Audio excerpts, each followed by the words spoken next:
क्या कहीं जा रही हो तुम?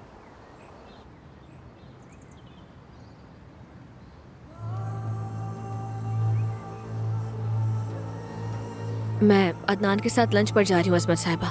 ठीक है, एंजॉय करो। अजमत साहिबा, मुझे आपका शुक्रिया अदा करना था। यानी आप हॉस्पिटल आई और हमारा साथ दिया इसलिए शुक्रिया। लेकिन मैं अदनान की अम्मी से मुतालिक जो राज जानती हूँ उसे कब तक छुपा सकूंगी नहीं जानती।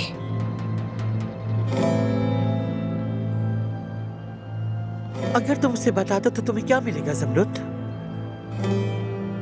ये राज छुपाना बहुत मुश्किल हो रहा है मेरे लिए। तो तुम चाहती हो कि तुम्हारे बजाय तुम्हारा शौहर इस बोझ को उठाए? आपको क्या लगता है मुझे खुशी होगी? क्यों नहीं? अगर अदनान को पता चल गया तो वो मेरा दुश्मन बन जाएगा। क्या तुम यही चाहती हो? वो अपने खानदान से नफरत करे, क्या यही तुम चाहती हो ज़मरुद? नहीं, मैं नहीं चाहती कि अदनान की बीवी होने के नाते उसे कुछ छुपाऊं। तो फिर मत बोलो। जो चाहो करो, मैं अब तुमसे मिन्नत नहीं करूंगी। जाओ जाओ, जाकर उसे बता दो ताकि वो यहाँ गुस्से की हालत में आकर मुझसे बरसों पुरानी बातों का हिसाब मांगे, और जब वो मेरे मुंह से सारा सच सुन ले तो इस घर को जहन्नुम बना दे। हम दोनों ही जानते हैं कि सच क्या है। मैं नहीं जानती कि आपने खुद किया या किसी और से करवाया, मगर अदनान की वालिदैन की कातिल आप है ये मैं सुन चुकी हूँ, और हो सकता है बता भी दूं।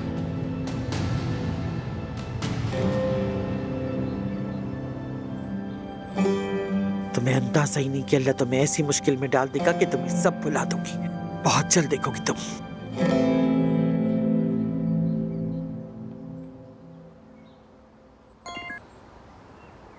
जी कहें दादी जान। तुम ज़मरुद के साथ लंच पर जा रहे हो ना? जी। तुम उसे बता दोगे कि वो माँ नहीं बन सकती है ना? मैंने सोचा तो यही है। मगर क्या? तुम्हें इसे फौरन बताना होगा ताकि वो कोई हल निकाल सके। क्या कोई हल है इसका? इस जिंदगी में हर चीज का कोई ना कोई हल जरूर होता है। डॉक्टर ने कहा है वो माँ नहीं बन सकती, मगर हामिला तो हो सकती है। चलो तुम उससे बात करो, फिर मुझे खबर देना। ठीक है।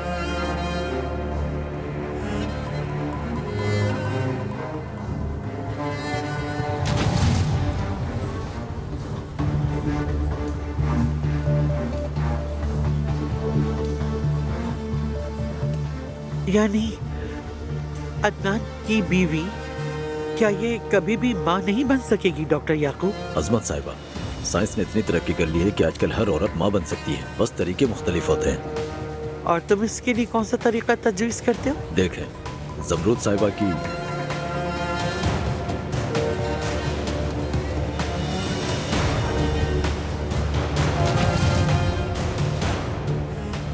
जिंदगी फिर वहीं से दोबारा शुरू होती है जहाँ पहले खत्म हुई थी।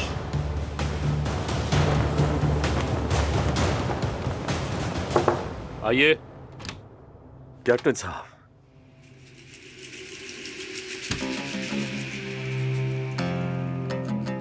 आइए अब्बास साहब बैठिए।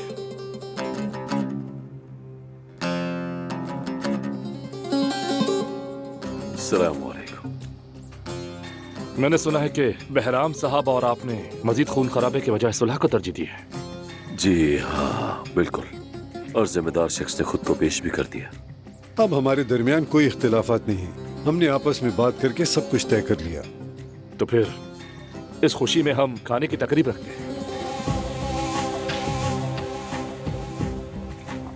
इस बारे में आप क्या कहते हैं? इसमें अपने खानदानों को भी साथ लाएं, ये दूसरों के लिए भी एक बेहतरीन मिसाल होगी। जरूर, जैसा आप मुनासिब समझे कैप्टन साहब, लेकिन मैं इनके घर नहीं जा सकता। और मैं इसके घर जाने के बजाय मर जाना बेहतर समझूंगा। अच्छा तो ठीक है, फिर इसका हल मैं निकाल लूंगा। कोई भी किसी के घर नहीं जाएगा, समझ गए आप?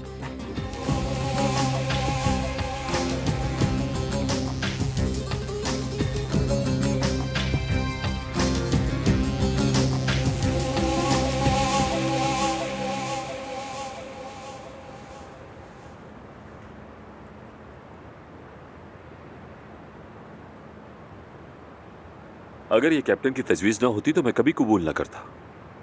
शिरकत का तो मुझे भी शौक नहीं, मैं खुद भी नहीं जाना चाहता। किसी को मालूम नहीं कि तुम्हें बच्चे के बारे में पता है। तुम्हें मोहतात रहना होगा, ठीक है? वैसे मोहतात तो तुम्हें रहना चाहिए, सोच समझ कर काम करना। अगर वक्त आने पर तुमने अपना किया हुआ वादा पूरा न किया तो तुम जानते हो फिर क्या हो सकता है ना? मुझे धमकाने की जरूरत नहीं है, फालतू में अपनी तवानाई जाया मत करो। खैर, तुम इसे मेरी दोस्ताना याद दहानी समझ लो।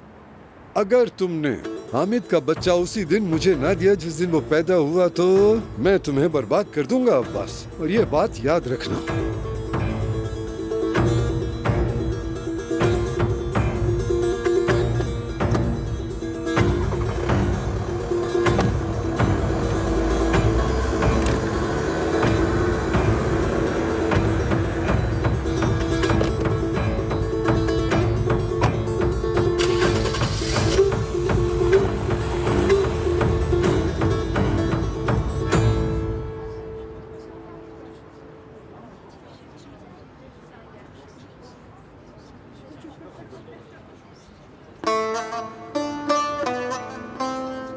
खुश आमदीद। शुक्रिया।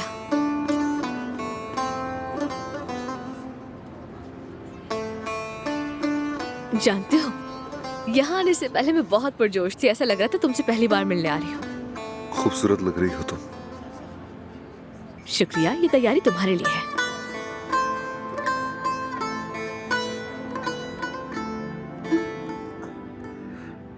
आए, अजमत साहिबा, बैठो बैठो बेटी। आपको सहमत नहीं करनी चाहिए थी।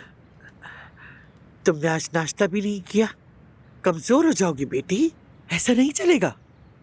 अच्छा तो सोहा हामला है ना? हाँ, मुझे भी ये खबर आज सुबह ही मिली। अल्लाह करे सब खैर से हो जाए। मैंने क्या कहा था?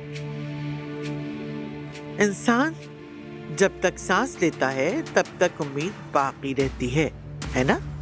देखा, थोड़ी देर पहले सोहर हो रही थी, तकलीफ में थी, और अब देखो अपने बच्चे के लिए ख्वाब देख रही है। खुदा किसी को सजा नहीं देता।